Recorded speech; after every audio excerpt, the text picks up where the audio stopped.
sedang merantau di Penang, Malaysia. Juan. Wak Jul. Assalamualaikum, Gureng Kiban hukum jenazah yang kena COVID kurunglah yang hana di Semano dan dikuburkan oleh pihak medis. Mohon penjelasan dari Gureng. Hanya medis ya. Ya, dosa mendung. Ya, dosa semua itu. Ya. Ada dua cara untuk memandikan, mengkafani, mensolati dan menguburkan mayit yang terkena virus corona. Cara pertama, apabila memang terinfeksi betul-betul virus dan dia mati, maka dia harus tetap dimandikan. Dengan cara orang yang memandikan itu memakai mantel, dan yang dimandikan itu juga harus menggunakan alat untuk tak bersentuhan dengan mayit. Maka mandi tetap dilaksanakan. Sudah. Yang kedua, mengkafani juga memakai alat juga. Bagaimana caranya itu nanti diolah. Di dunia kedokteran kan bisa diolah itu. Masa uang diolah 2 juta itu nggak bisa diolah. Nah, bisa diolah juga. Kemudian sholat. Nah, sholat diberi batasan. Dalam ruangan silahkan taruh jenazah itu di balik pintu, maka yang sholat di balik pintunya lagi. Nah, itu boleh hukumnya. Menguburkan sudah mudah sekali. Nah, sudah dalam peti terus. Mana bolehnya kan? Dalam Tidak peti. boleh langsung seperti di kubur binatang. Itu cara pertama. Ada pemandu-pemandu. Cara kedua adalah bertayamum, ya, mengatasi hal yang mungkin bagi orang memandikan tidak bisa.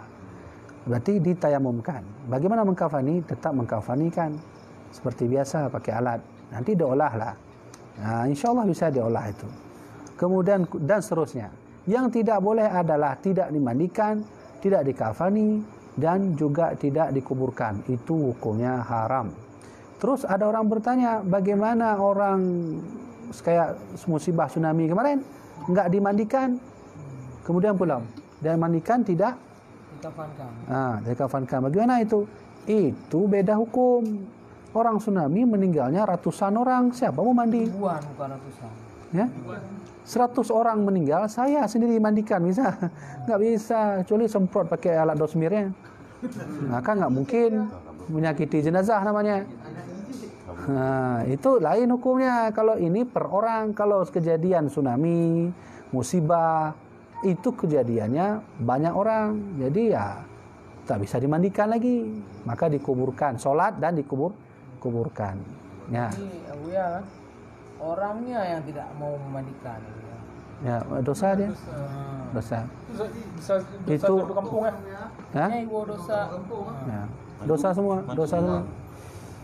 Semuanya itu. Itulah akibat terlalu takut pada virus corona, begitulah. Ya. Orang kalau dah takut sama virus corona, padahal hukum Allah berjalan.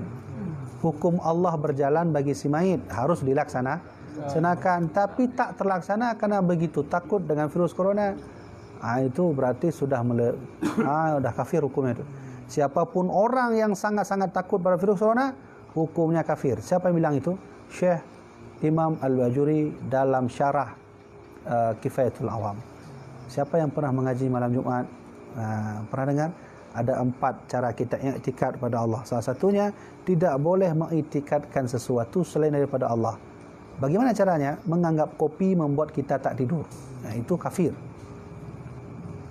Itu jangan bilang, siapa yang bilang Nuku Habibie? Bukan, ulama besar. Salah seorang guru besar Al-Azhar. Tahun 18 sekian, bernama Syekh Imam Al-Bajuri. Dalam kitab Kifayatul Awam.